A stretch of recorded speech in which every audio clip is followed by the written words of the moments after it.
Hi friends, welcome back to the channel. Uyire Unnale episode 25. உன்னை விட்டு இனி பிரிய மாட்டேன். வாங்க கதைக்குள்ளே போய் பார்க்கலாம்.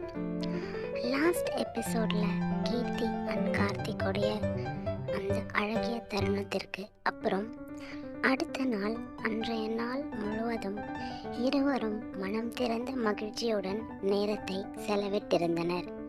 அடுத்த நாள் வழக்கம் போல் அதிகாலையிலேயே எழுந்த கீர்த்தி செம் எக்ஸாம் ரெக்கார்டுகளை எழுதி கொண்டு ஹாலில் அமர்ந்திருந்தால் காலை மணி 7 ஆனது.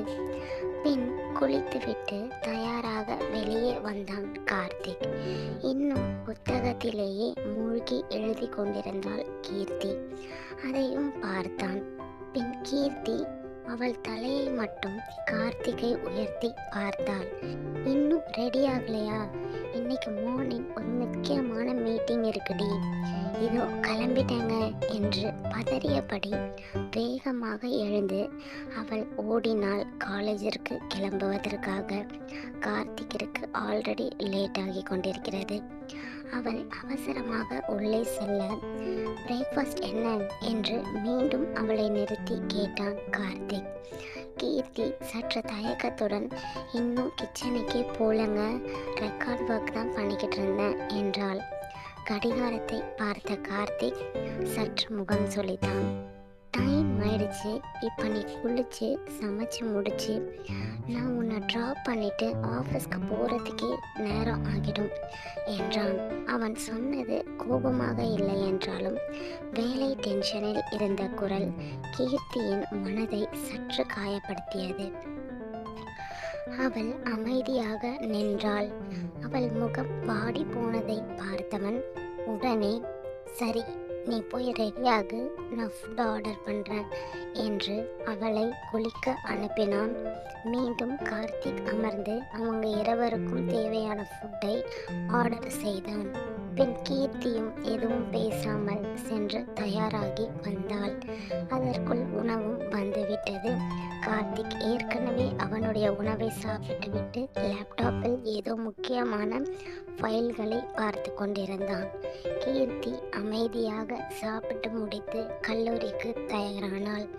கிளம்பும் நேரத்தில், ஆஃப்டர்நூன் காலேஜில் லீவ் சொல்லிவிட்டு நான் வந்து பிக்கப் பண்ணுறேன் என்று மட்டும் சொல்லிவிட்டான். ஏன், எதற்கு, எங்கே என்று எந்த காரணமும் சொல்லாமல் அவன் வேலையில் மும்முரமாகவே இருந்து கிளம்பினான். பின் கீர்த்திக்கு ஒன்றும் புரியவில்லை. காலை அவசரம், சமைக்க முடியவில்லை. அவனுக்கும் ஏதோ முக்கியமான மீட்டிங். இப்போது மதியம் லீவ் வேற சொல்கிறார். பயந்தபடி, ஏன் கார்த்திக் என்னாச்சு என்று கேட்டால், வெளியே போகலாம், நான் வந்து பிக்கப் பண்ணுறேன் என்று மட்டும் சொல்லிவிட்டானே, வேறு எதுவும் அவன் பெரிதாக சொல்லவில்லை. பின் அதை சொல்லி அதோடு அவன் நிறுத்தி கொண்டான். கீர்த்திக்கு இன்னும் மனம் குழப்பமாகவே இருந்தது. ஒரு பக்கம் காலையில் அவன் சரியாக பேசாதது, மறுபக்கம் அவன் முகத்தில் இருந்த வேலை டென்ஷன். அவளும் எதுவும் பேசாமல் காரில் ஏறி அமர்ந்தால் காலேஜுக்கு புறப்பட்டார்கள். முழு வழியிலும் இருவரும் பெரிதாக பேசவில்லை. கல்லூரி வளாகத்திற்கு வந்ததும் கார்த்திக் கூட அவளை திருப்பி பார்க்காமல் காரை ரிவர்ஸ் எடுக்க ஆரம்பித்தான். அதை பார்த்த கீர்த்தியின் மனம் சுருங்கி போனது. என்ன, எதுவுமே பேசாம போறாரு என்று மனதுக்குள் நினைத்து கொண்டாள். கோபமா இருப்பாரா நம்ம கிட்ட என்று சோகமாக திரும்பி நடந்தாள். காலை எழுந்ததிலிருந்து ஒரு முறை கூட அவன் சிரிக்கவில்லை. இன்று காலை முதல் ரொம்ப பரபரப்பாகவே இருந்தார். பின் காரில் வந்தபோதும் எதுவும் பேசவில்லை. அவள் மெதுவாக நடந்து கொண்டிருந்தால் இவையெல்லாம் யோசித்து கொண்டே. அப்போது கீர்த்தி என்று ஒரு குரல் பின்னால் இருந்து ஒலித்தது. அவள் வேகமாக திரும்பி பார்த்தாள். காரின் அருகில் நின்று கொண்டிருந்த கார்த்திக் தான் அழைத்தான். பத்திரமா போ, ஆஃப்டர்நூன் பேசுகிறேன் என்று மட்டும் அவன் சொல்லிவிட்டான். பாக்கி அவன் எதுவுமே பேசவில்லை. பின் வேறு எதுவும் பேசாமல் கிளம்பிவிட்ட பிறகு அதை சொல்லும்போது கூட அவன் முகத்தில் சிரிப்பே இல்லை. வேலை டென்ஷன் மட்டும்தான் இருந்தது. அது தெளிவாக தெரிந்தது கீர்த்திக்கு. பின் கீர்த்தி அமைதியாக தலையசைத்துவிட்டு கார் கண்ணுக்கு தெரியாமல் மறையும் வரை கார்த்திக்கின் காரை பார்த்து கொண்டே நின்றாள். அவள் மனதில் ஒரு சிறிய பயமும் ஏற்பட்டது. மீண்டும் கார்த்திக் கோவப்பட்டு விடுவாரோ என்ற ஒரு பயம். பின் கல்லூரியிலும் அன்று வழக்கமான வகுப்புகள் எதுவும் நடக்கவில்லை. அனைவரும் செம் எக்ஸாம் ரெக்கார்டுகளை எழுதுவதிலேயே பிஸியாக இருந்தனர். காலை 11 மணி அளவில் கீர்த்தி தன் லீவ் லெட்டரை ஹெச்ஓடியிடம் கொடுத்துவிட்டு வெளியே வந்தாள். காலை கார்த்திக் சிரிக்காமல் பேசாமல் சென்றதை அவள் மனதில் இன்னும் சுற்றி கொண்டே இருந்தது.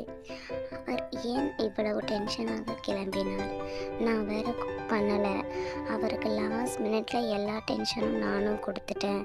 அவர் என்ன சொல்ல போறாரோ, ஆஃப்டர்நூன் வர சொல்றாரு என்று பயந்து கொண்டே அவள் சோகமாக வந்து அனுவிடம் நான் கிளம்புறேன்டி, அவர் வந்துட்டாரு, கூப்பிடுற என்று சொல்லிவிட்டு வெளியே வந்தாள். வெளியில் கார்த்திக் கூலர்ஸ் அணிந்தபடி காரின் மீது சாய்ந்து கொண்டு கீர்த்திக்காக காத்திருந்தான்.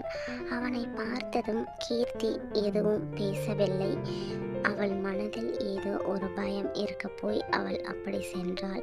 பின் நேராக சென்று காரின் முன் சீட்டில் அமர்ந்து கொண்டாள். கார்த்திக்கும் அவள் முகம் சரியில்லை என்று நன்றாகவே புரிந்தது. அமைதியாக காரை ஸ்டார்ட் செய்து கிளம்பினான். சுமார் 5 நிமிடங்கள் காருக்குள் முழு அமைதி. திடீரென்று கார்த்திக் அவளது கையை பிடித்தான். கீர்த்தி கையை மட்டும் கொடுத்தாள். ஆனால் மனதில் முழுக்க அவளுக்கு பயம் மட்டுமே இருந்தது. ஆனால் அவனை முகம் கூட கொடுத்து பார்க்காமல் ஜன்னல் பக்கமே திரும்பி அமர்ந்திருந்தாள். கார்த்திக் மெதுவாக அவள் கையை தூக்கி அதில் ஒரு முத்தம் பதித்தான். பிறகு விடாமல் தனது நெஞ்சின் மீது அவள் கையை கோர்த்தபடி வைத்து கொண்டான். சில நொடிகளில் கீர்த்திக்கு கை வலிக்கவே ஆரம்பித்து விட்டது.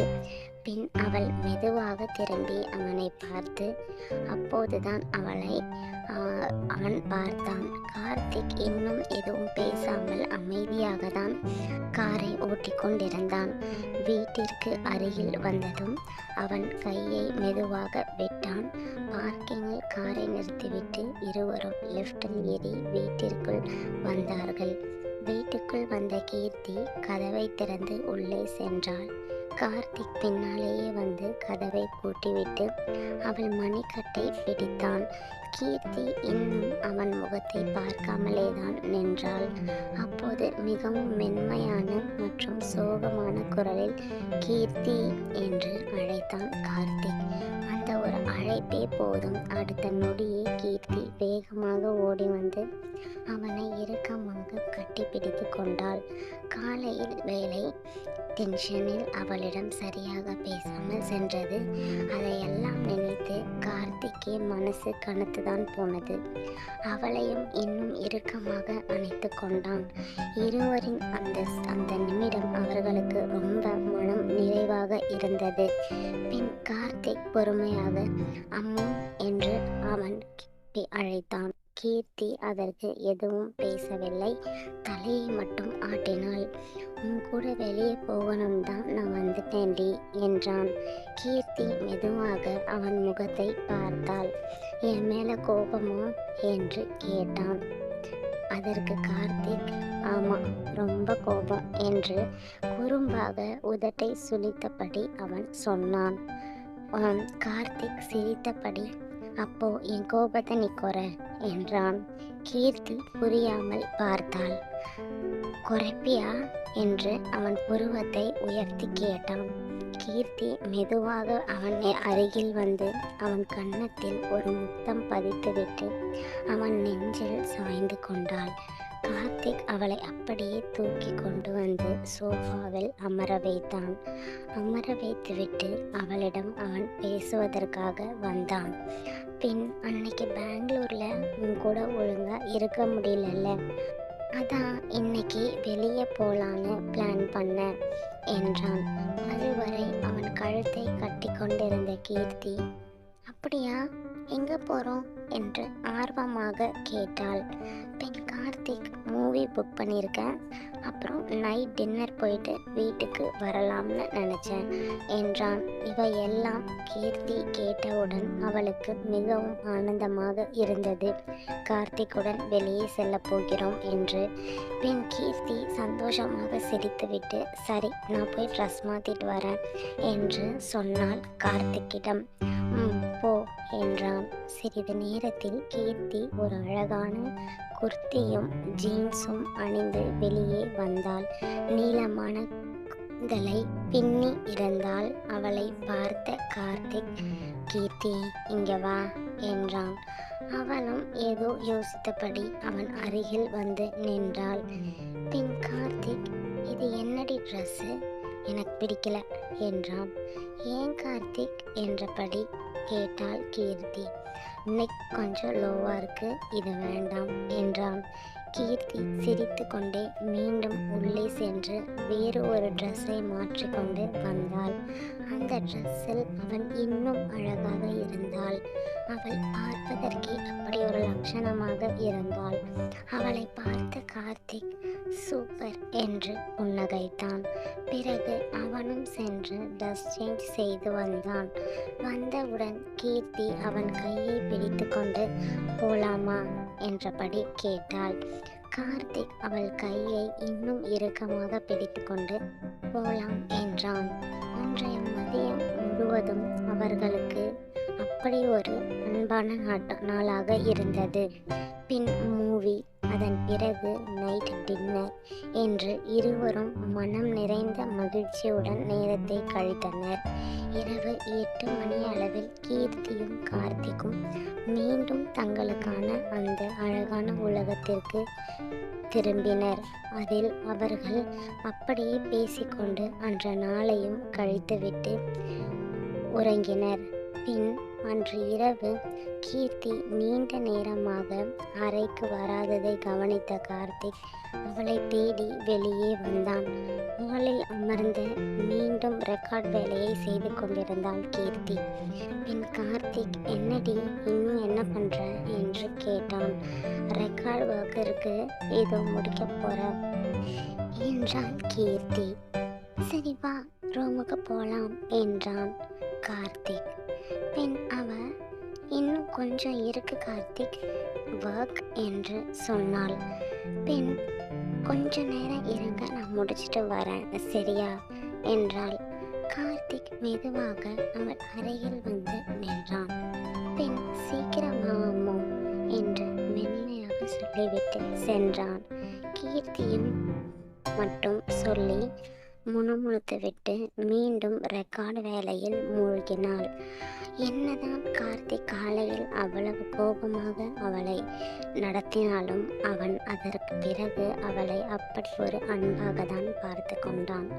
பின் நீண்ட நேரம் இருந்து அனைத்து வேலையும் முடித்துவிட்டு அன்று இரவையும் தூங்கி எழுந்து மறுநாள் கல்லூரியில் ரெக்கார்டு சமர்ப்பிக்க வேண்டிய நாள் வந்தது.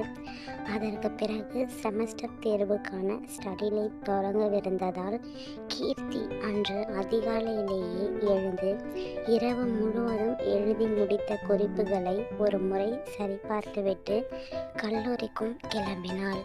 அன்று கல்லூரியில் வழக்கம் போல் வகுப்புகள் நடைபெறவில்லை. மாணவர்கள் அனைவரும் தங்கள் வகுப்பறைகளில் இல்லாமல் வளாகம் முழுவதும் சுற்றி திரிந்தனர்.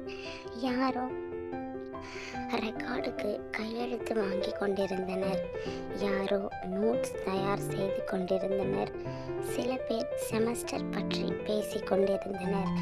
அங்கு காலேஜில் மாணவர்கள் அனைவரும் அங்குமிங்கும் சுற்றி கொண்டே இருந்ததால் கீர்த்தியும் அனு என்றும் தங்கள் துறை வளாகத்தில் அமர்ந்து காத்திருந்தனர் கையெழுத்து வாங்குவதற்காக. அப்போது மீண்டும் மொபைலில் பேசிக்கொண்டே அருண் வருவதை கவனித்தாள் கீர்த்தி. பின், அனு, அங்க பாரு, இன்னைக்கும் யார்கிட்டயும் பேசிட்டே வரான் என்றாள் கீர்த்தி அனுவிடம். இன்னைக்கு அந்த பொண்ணை கண்டுபிடிச்சிடலாண்டி, ஒரு பொண்ணோட வாழ்க்கையை என்று உறுதியாக சொன்னாள் கீர்த்தி. பின் அனு சிரித்தபடி, அட அவன் வேற யார்கிட்டயும் பேசலாம்லடி, நீ தான் அந்த பொண்ணுக்கிட்ட தான் பேசலாம், நீ எப்படி சொல்ற என்றாள். சரி, நான் இங்கேயே இருக்கேன், நீ அவன் பின்னாடியே போ, யார்கிட்ட பேசுறான மட்டும் பாரு என்றாள் கீர்த்தி. அனுவும் அமைதியாக அருணின் பின்னால் சென்றாள். பின் அவனுக்கு தெரியாமல் நின்று அவன் பேசுவதை கவனித்து கொண்டிருந்தாள். அதில் அருண் ஒரு பொன்னிடம்தான் பேசிக்கொண்டிருக்கிறான். அதில் மொபைலில் சிரித்தபடி பேசிக்கொண்டிருந்தான். ஹே, நான் வந்துட்டேன் பேபி, நீ எங்கே இருக்க? ஒயிட் ஷர்ட் போட்டிருக்கேன் பாரு. சரி சரி, ஈவினிங் அந்த ஷாப் முன்னாடி வெயிட் பண்ண, நான் காரில் தான் வரேன். லவ் யூ பேபி என்றான். அதை கேட்ட உடனே கீர்த்தி சொன்னது உண்மைதான் என்று அனுவிற்கு நன்றாகவே தெளிவாக உறுதியாகிவிட்டது. அருண் ஒரு பெண்ணிடம்தான் பேசி கொண்டிருக்கிறான், அவளும் நம்ம காலேஜில் தான் இருக்கிறா என்று அவள் நன்றாகவே தெரிந்து கொண்டான். உடனே கீர்த்தியிடம் வந்து அனைத்தையும் கூறினாள். ரெக்கார்டில் கையெழுத்து வாங்கி முடித்த பிறகும் இருவரும் வீட்டிற்கு செல்லவில்லை. இன்னைக்கு அந்த பொண்ணை கண்டுபிடிக்கணும் என்ற முடிவோடு கல்லூரி வளாகம் முழுவதும் தேடினார்கள். கேன்டீன், லைப்ரரி, பார்க்கிங், காரிடார் என்று அனைத்து டிபார்ட்மெண்ட்டிற்கும் சென்று அங்கும் இங்கும் அந்த பொண்ணை தேடிக்கொண்டே கீர்த்தியும் அனுவும் அங்கு சுற்றி கொண்டிருந்தனர். பின் எங்கெல்லாம் மாணவர்கள் அதிகமாக இருந்தார்களோ அங்கெல்லாம் கூட தேடினார்கள். ஆனால் அன்று அவர்களின் தேடல் தோல்வியிலேயே முடிந்தது. சிறிது நேரம் கழித்து அனு, சரி விடு கீர்த்தி, நாம இப்போ கிளம்பலாம், லீவ் முடிஞ்சு வந்த பிறகு மறுபடியும் பார்த்துக்கலாம் என்றாள். பெண் கீர்த்தி, என்னடி சொல்ற? அந்த பொண்ணை நம்ம இன்னைக்கே கண்டுபிடிக்கணும், இவன் ஒரு கெட்டவனா இருக்கான் என்று அவள் மனதில் இருந்ததை அனுவிடம் சொன்னாள். பின்ன நம்ம இவ்வளவு தேடிட்டோம், ஆனால் கிடைக்கல. கண்டிப்பாக காலேஜ் தான், அவங்களுக்கு ரெகுலராக மீட் பண்ணுற இடம்னு ஒன்று கண்டிப்பாக இருக்கும்னு நினைக்கிறேன்.